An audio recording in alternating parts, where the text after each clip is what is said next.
Joined now by our good friend Johns Eads of WAFB. As I was told off camera, good afternoon, good sir. Good How are afternoon. you? Oh, Yes. excellent. It's a new day. The sun came up. The world didn't end. So, all good. Yes. I think multiple things during sports at all times can be true at once. Multiple things. You never want to get run ruled by a lower opponent. You never want to lose midweek games. But you know what's funny to me, John, is that I hear often by people that midweek games don't matter, and then you lose one, and then people start freaking out. I mean, that's Right. what seems to be the issue here.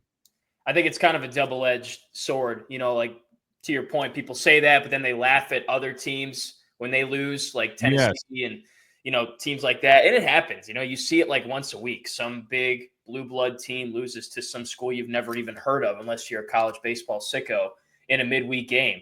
It hasn't happened to LSU this year, but it happened last year. They lost to Southern, right? I mean, they've lost to teams every year. McNeese, Northwestern State over the years, they've beaten them. Like they probably should have lost Northwestern State last year. Jared Jones had to hit a late home run for them to beat them. I remember.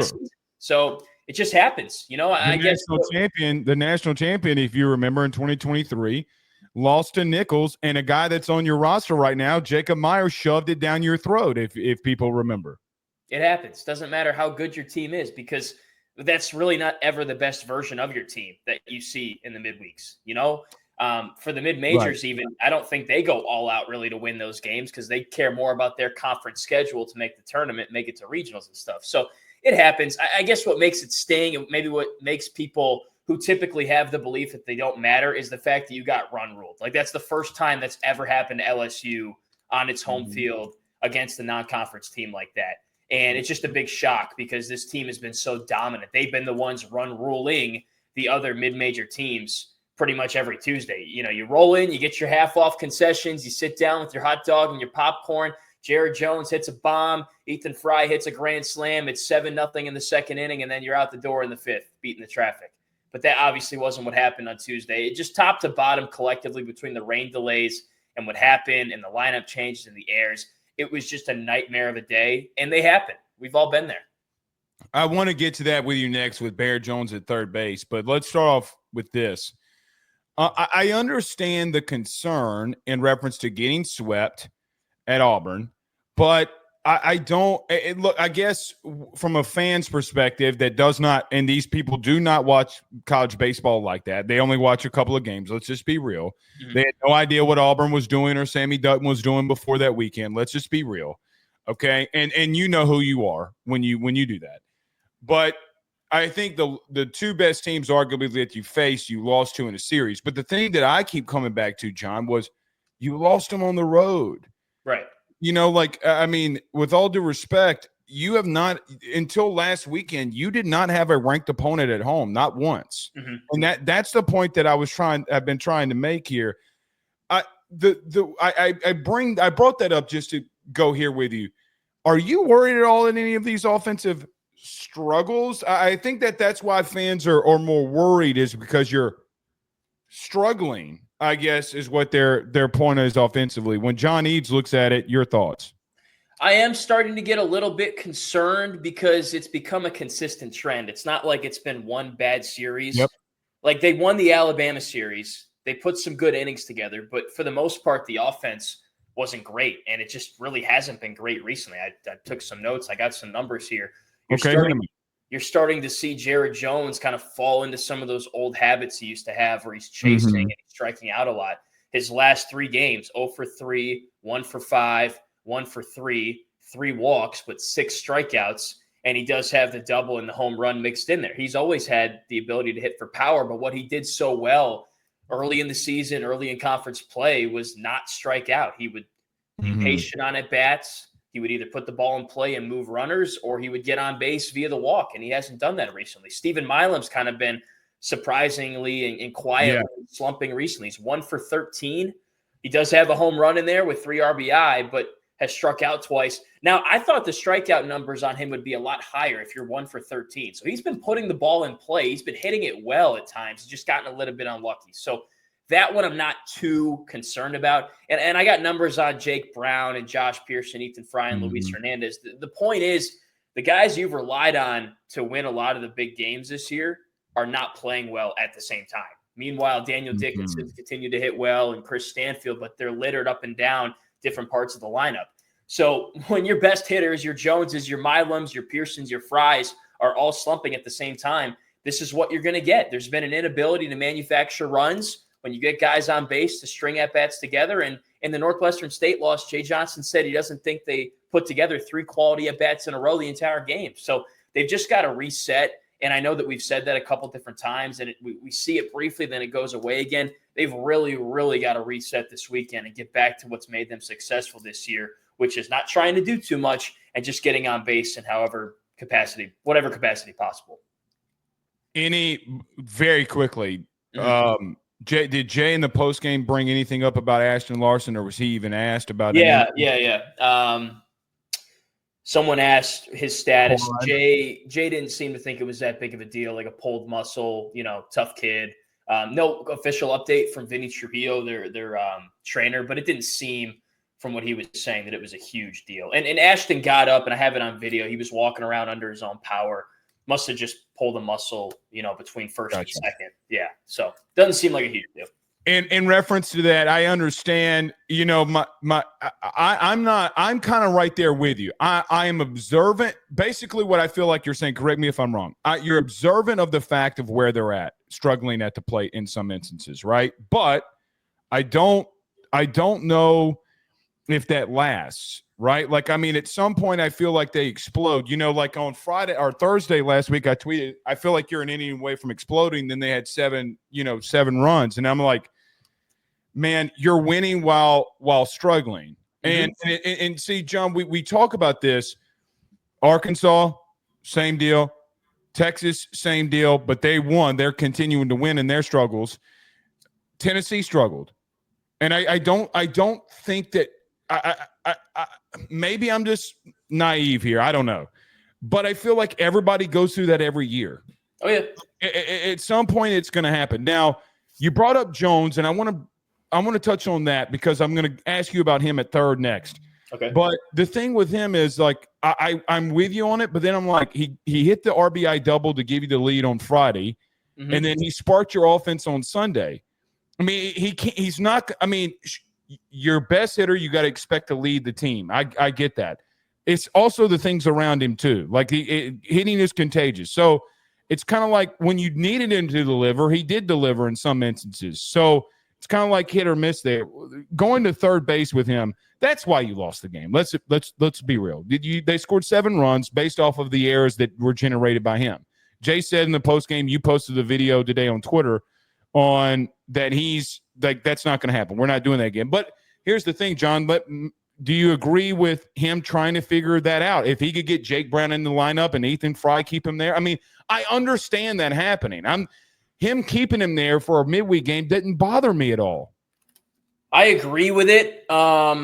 What I don't agree with, and obviously, goes without saying, Jay knows more about baseball than I will ever. Yeah, we're just having a conversation, right? Like, we're just having a conversation about baseball. That's all it is. What I maybe don't understand, and what I wanted to ask, but it was a brief post game, so he was pissed. Yeah. Oh, I understand. What I don't really get is why you don't take him out for Braswell after he makes the first mistake or two. Like, he clearly wasn't comfortable there. Even in warmups, watching him, he missed a couple of ground balls. And Jake was too, but it's not as big of a deal over at first. You don't see as many plays as Jared does at the hot corner there at third base. After he, messes up the second time, I don't really understand why you don't shuffle things around the next opportunity you have and put Braswell in the game. Because at that point, it's still 7-3, 9-3. And are we playing to win, or are we playing to try to prove a point or get experience? Like, I don't really know what we're doing after he makes the second error, leaving him there and seeing him mess up again. So I understand it from the fact that you want to try it to find a way to get Pearson, Fry, and Brown all in the lineup in the same game, because I think Jake Brown has got to be in there the way that he's playing recently. But for whatever reason, Jay just wants to keep Fry in there and Pearson in. He's got his own reasoning for that. And I will say, when they've done this whole Jared at third, Jake at first thing, it has looked pretty good. at times. Like Jared had a really nice play on a Brady Neal bunt in the Alabama series. So, I mean, you've seen Had some an unreal play flashes. against Texas in Game 3. People forget. Yes. So he's done Mhm. some good things there. I think maybe the mentality was different because yesterday it seemed like all the pressure was on LSU to make the plays, like they were the Northwestern State coming in and Mhm. playing the LSU and not the other way Mhm. around. Great So I point. understand it. What I don't understand, though, is why you don't go back to the original plan after you clearly see that it's not working on this particular. Yeah, I'm with you there. I'm 1,000% with you there on putting Braswell back in that situation. But I actually wouldn't have gone Brazzy. You know where I would have gone? I would have gone with I would have gone with Pearson. Oh yeah. I would have gone with Baby Pearson. Look, again, like you're trying. The only reason you're doing it. So let's take the mentality. Okay, the mentality is simple. The reason that you did that is because you're trying to figure out something from a hitting standpoint at third base. And if Brown can be in there every day, you're trying to figure that out. We all agree with that. Okay. The problem is literally after his second error, the next at bat, Jake Brown came in, he hit a bomb. Mm-hmm. Right. And so then Ethan Fry hit a line drive right back up the middle. So he's like, so on one hand, you got the devil on one shoulder saying, or angel on one side saying, well, Brown hit a homer, Fry hit a line drive right back up the middle. Okay. Pearson hit a bomb. And then, well, we just can't have those problems at third. But the thing just becomes is do you take – I think here's what he's not wanting to do. It had nothing to do with Jones. It had nothing to do with Brazzy. It had nothing to do with Brown. It had everything with him not trying to take Ethan Fry out of the lineup. Mm-hmm. I mean, Ethan's hitting right at 260-something in SEC play. That's the reasoning, right? Like it has nothing to do with anybody else other than Ethan Fry, because you can't put Brown in. The only reason you do that is to try to figure out that you can keep Ethan Fry in there over Brazzy. That's That's what you're trying to do. I mean, maybe I'm wrong there, but that's how I see it. Like, I mean, you wouldn't do that any other way, because if you're going to get Brown and Pearson in the lineup versus a righty, then you're going to have to take Fry out. But here's the thing. On Friday night, are you going to put in Brown and Pearson against Liam Doyle? I don't think you're going to do that. I think you'll run Fry back out there. So maybe I don't think it had anything to do with anybody else other than Ethan Fry, right? Like, meaning we want to try to keep him in the lineup as much as we can, but if we can't, we're going to have to, we'll just have to figure it out and go that route. Do you agree with that, or do you think that's not where? Because you brought up Fry's stats. I mean, maybe I'm wrong there. Yeah, that's kind of the conundrum. Do you try to get all three of them in there? Do you have to sit one? I think you got to just put your best 9 out there from an offensive but also a defensive standpoint. Yeah. And I just don't see how you can get all 3 in and not have Braswell in the game, because you saw what happens when you don't have the defense, and it's not like they made up for it with the hitting. And Jay mentioned that after the game. It's not like the hitting was better and the defense was bad. They were both just bad. So I just don't see that as an option. And really, that's your only option, is to slide Jared over to third and put Brown at first, put Fry at first. I don't even know. You're not going to do that, right? So I think between the 3 of them, you just got to pick 2. And then if you want to bring somebody in later in the game based on what arm is on the mound, you can do that. It's just not feasible. So it might be a tough pill for Jay to swallow that he can't make it happen, but that's just the reality of the situation. You're not going to take Curiel out. You're not going to take Stanfield out. And Fry and Pearson can really only do DH or play in the outfield. We really haven't seen Fry in the outfield much at all this year. To me, Jake's got to be in. So what I think you do, and it's easier said than done from my perspective, is you pick between JP and Ethan Fry based on if it's a righty or a lefty matchups. I fully agree. And keep Brown in right field. Right. Simple as that. And that's your best team. Like Braswell may not have as much pop as Fry, but he's hitting over 300 at conference play, and he's pretty much shut down defensively. So, yeah, he hadn't made an error. I don't think anybody would have come in the season saying that was possible. Mm-hmm. I do think there's a little overreaction to a midweek loss. Certainly. Look, yeah, John, I know that let me tell you a quick story. Here's a quick story. 1995 was the first series of LSU baseball that I ever saw in my entire life. LSU had a series with South Florida. They lost 2 of 3. Mm-hmm. If that happened in today's society, Jay, what would Twitter be like? Again, this is baseball. Where I think this fan base, for what it's worth of what he tried to do last night, you can't come into this with a football mentality. You just cannot do it. Right. So you do go into, look, you have a bad midweek loss. You go into what is not arguably, but the biggest because of who it is. In Tennessee, the national champion, reigning national champion coming in. John, how do you see this one playing out? I mean, you do have them coming into what's going to be a very hostile environment, sold-out environment in the box. How do you see this weekend playing out? Yeah, I would warn people against putting a ton of stock into this game that we saw on Tuesday and how that's going to bleed over into the weekend. Yeah, don't do it. It doesn't work like that. You're going to have your best guys on the mound Friday, Saturday. I can't say Sunday, unfortunately, right now.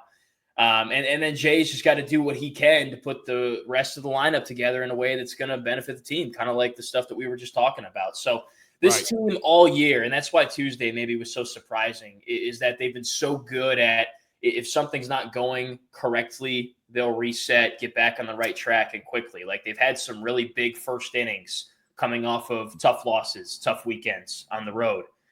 Even, within the game, they don't start the game well. The first 3 innings aren't great. They put 3 good ones together in the middle and figure it out. They didn't do that on Tuesday, but I think that they will find a way to do that for this series. Jay's done a good job of having the ability to reset his teams mentally. Even what he said yesterday, I think that was the correct approach. Nobody's more upset at themselves than the players on this team. They care so much. It's been a great year for them. I don't think that Jay lighting them up was the way to go. I think that they all kind of take the onus upon themselves to bring their best foot forward every time they take the field. So I think everybody individually is going to respond, and you'll see a great effort this weekend. I think LSU has the ability to win the series, but the offense has to be better. I think that's the biggest thing. The pitching, the way I see it, what I've got written down, it's been good enough to win baseball games. Has it been great? Not necessarily, but it's been good enough to win. So I don't know what they got to do. Sunday. Besides Sunday. Yes, sir. Yep. Well, no, I'm saying besides Sunday, just in the sense of that, if your offense is going, you would win on Sunday. You would have swept Bama. Yes. Mm-hmm. Even the pitching last weekend obviously wasn't great on Saturday, but it was good enough to win. Like, they've won an 18-7 game before. So the offense just has to pick it up. I don't know what they need to do in the cages, in the classroom, whatever it is, Wednesday, Thursday, before the game Friday, but they got to find something. And I think Jay needs to go back to the lineup that we've seen for most of the year and not move Jarrett around, not move Curiel and Dickinson around. Go with what has worked for the majority of the season, the 30-some-odd games, with Curiel leading off, Jones 2, Dickinson 3, and then just figure it out from there. So I think they can respond. I think they can get it done. Friday and Saturday are your best shots. I think LSU is one of the best teams from a Friday and Saturday standpoint in the country. So that's it. You got to win those because there's not a lot of faith in what they're doing right now in game 3s. Well, and listen, neither is it for Tennessee. I mean, Liam Doyle is arguably the best arm in the SEC at the current moment. The problem with Tennessee going into the series, and I'm going to talk about this a lot tonight, so I'll kind of preface it. They gave up 7 stolen bases in 2 innings against Kentucky in game 2. They gave up 13 total in games 2 and 3. They had 6 in 2 innings on Sunday or Saturday, whenever it was that they played. Here's the thing too. You got to make them throw strikes to you because if they get on, and with this athletic of a team, brother, I don't know if you don't get moving. And listen, what has beaten Tennessee all year in every series they lost, and I know that people don't like this, small ball, because they behind the plate defensively, brother, they have been, with all due respect to what they have back there, they have been god awful. So the whole mentality of struggling could benefit you if you can get on. The biggest thing this weekend is getting on base. Nothing else matters. Now, I know a lot of people panicked last week about Anderson giving up a couple of home runs, but my thing, John, is if I would have told you that you would have around 12 innings pitched from your starting pitchers last weekend and you had 22 strikeouts. Mm-hmm. Good Lord. 22 of the 35 outs that you got last week came via the K, and everybody's like, why do I care? Like I had somebody tell me, why do I care if they strike out? Because you're dominating the shit out of a really good lineup. Like what are we doing? So I do think that you're right. Friday and Saturday, you got to take it to him. And Anthony Ianson, for what it's worth, numbers-wise at home, holy shit. I mean, like, him being in that at the box has been something serious. The question will be, can Cade Anderson hold on long enough against Liam Doyle on Friday for me? Cade's been great. 10 strikeouts, 0 walks is most impressive for me in that Alabama series. And he gave you about 6 innings, 6 hits. The issue is, when you're throwing that many strikeouts and the way that he throws, a lot of balls are over the plate. So, it's been like that all year. He's susceptible to the solo home run, and those aren't going to hurt you. I guess maybe what was alarming is that we saw them like back to back to back. It almost seemed like, which we haven't really seen. It's kind of more been a one here, one there kind of thing. But 5 earned runs in about 6 innings, that has been good enough to win. And it certainly was last weekend. It's just a matter of, can the offense pick up its end of the slack if you need it to? We haven't really seen Cade throw as well as he did against Oklahoma a couple weeks ago. So he's had 2 performances back-to-back, and this is a guy that he's never he probably wasn't satisfied with what he did in that Oklahoma complete game outing still. Like that's how high of a standard he holds himself to. He understands the levity of the situation, where this team is from a national seed standpoint, the importance of this series. I think he's going to be ready to go, and this might be one of his better outings of the season, just bouncing back from his last 2, which weren't great. And that's not to say he didn't have a great outing against Alabama. Like, there are things that you can look at and point to and say, wow, that's very good stuff. And he just got a little unlucky. So I'm looking for Cade to bounce back in a big way. But certainly Friday and Saturday, you got to bring it, because Sunday is just kind of a disaster right now from a pitching standpoint, aside from the offense. Well, and listen, outside of the Chase Shores, and I will even put Connor Bench in what the bullpen did really good in from last weekend, even with the walks. Okay, and let me tell you why. Because you gave up 2 runs in 7 innings pitched from your bullpen on Thursday and Friday. 2. By the way, they were given up by Zach Cowan, who has never, to my recollection, come in back-to-back days. Now Jay was pissed, and I know that he was pissed, and I'm not going to say how, but I know he was pissed that Cowan had to come in for Bench. The problem with that is that I didn't agree with Jay in reference to him coming in. You're up 11-5, okay? Him giving up a bomb right there doesn't lose you the game, right? And let him get the out, right? Like don't bring in Cowan. But Cowan's not going to be that bad. You're right on Friday and Saturday, but you brought up Sunday a couple times. I want to get there with you. I got to be real with you. I'm a little over the Chase Shores experiment at the current moment. I think this is where he is, okay? And what I mean by experiment, I don't know who you start, and I don't know if you don't go Johnny Holstaff. The problem has been, as I went back and looked at every single start that he had outside of Oklahoma, the Oklahoma series, he has been touched by everybody. Everybody. It's not remotely close. And here's the thing, John. We went back, and I had my producer bring this up for me because we chart every game. This is how inconsistent. It's not that he doesn't have the stuff. He will give up a walk, a home run, a hit, back-to-back Ks. Then he'll start off an inning, back-to-back Ks, and then with two outs, he'll give up a walk, home run, hit. Then he'll strike somebody out. It's not the stuff; it's the consistency, right? Because he's one of the better pitchers from a strikeout perspective per inning strikeout. Yeah. But the problem has been is the consistency. So now I say all that to ask you, what in the good world do we do on Sunday? And do you even entertain the idea of Cowan getting a start? Like, if you get in one of these situations, does he get one? Or does Evans? Or does Schmidt? Like, I don't think you should do that, personally, because I think you got to have him in the bullpen to end these games. But at the same time, you can't just keep giving up game threes like that either. Mm-hmm. I think it's a bummer because I've been on your show a lot, even before the season started, and Yeah. you would ask me about Shores, and what I said is exactly what we're still talking about from months ago, is inconsistency. He just has not flipped the switch, and this is going back to like November of last year when they played in their exhibition game in Biloxi. We brought you on, remember? Like after that, we brought you on, if you remember, and you were like, brother, consistency is a problem here. Sorry to interrupt you, but continue. No, I mean, I remember that. It just hasn't happened for him. I think they were hoping he would kind of be like Gage Jump. He might take his licks in the beginning, but turn the corner about this time of the season.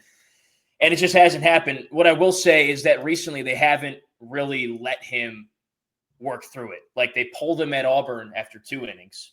They pulled him against Alabama after 2 2/3. And did he look great in those innings? No. But that's the thing with like a guy like Anthony Ianson. You pull him at 60, 70 pitches, but what if he gives you 2 or 3 zeros after when you would have pulled him, right? But with that said, this has been every week, aside from Oklahoma. He just has not put it together. Well, and I think that's why he's got such a short leash. Yeah. Right? I mean, it's like because listen, he gave up 4 runs, and he didn't get through 2 innings. Yeah. Now, like you didn't let him start. You came out. I mean, my question is that you didn't see Connor Ware last night, and I'm going to throw this. I'm going to throw a very deep rooted conspiracy theory at your ass. I don't know if Jay. I'm never going to say he throws the game. Who came in to pitch? I mean, Jay did not seem from a. We know what he does in the midweek. Let's be real. And I'm not saying he threw a game at all. I'm not saying that. However, it has been Newt, and then it's been Connor Ware every single time. I don't know if Connor Ware doesn't get to start on Sunday, John. I really don't. It's interesting. He could. I mean, you're right about that. And sometimes we've seen guys throw in the midweek, and then they do throw again in the weekend. And we didn't see guys like William Schmidt yesterday, notably, which was interesting. I think Ware pitched good, I thought, in the 2 innings he got against Alabama. 3 hits, 1 earned run, a strikeout, and a walk, 37 pitches. I think some people were upset that they didn't let him go a little bit further. I was, personally. Yeah, I was. And that's it. So I think Jay was like, maybe he watched the film back, whatever. Maybe we let him go through the lineup twice and see what he can do. Because then Shores came in and things got out of hand basically from there. So Ware's had it. We've talked about it many times. We talk about the preseason shows. He was their best pitcher in the fall. He's got the stuff. He just hasn't looked great in the bullpen stints. He's been fine, I think, in the midweeks for the most part, starting. But just a little erratic.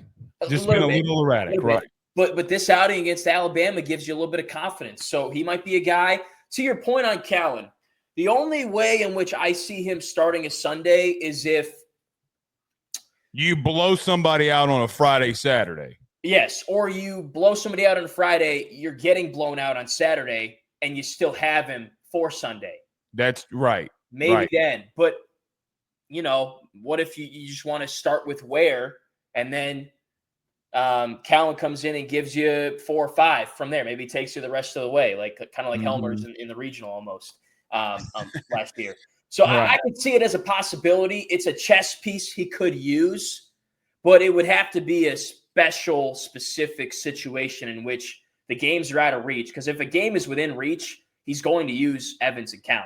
But if it's not, without a doubt, you could save him. So it's possible. I think there's a recipe for success there.